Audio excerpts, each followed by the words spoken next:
कराड तालुका गुन्हे प्रकटीकरण शाखेची कारवाई परराज्यातील 3 आरोपींना करण्यात आले अटक.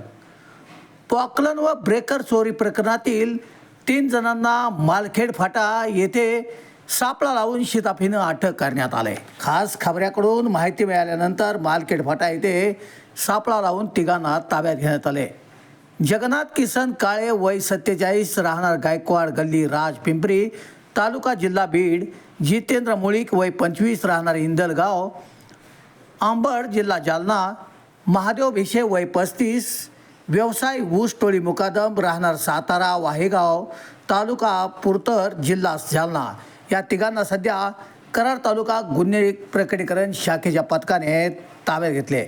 त्यांच्याकडून चोरीस गेलेला मुद्देमाल सध्या जप्त करण्यात आला आहे.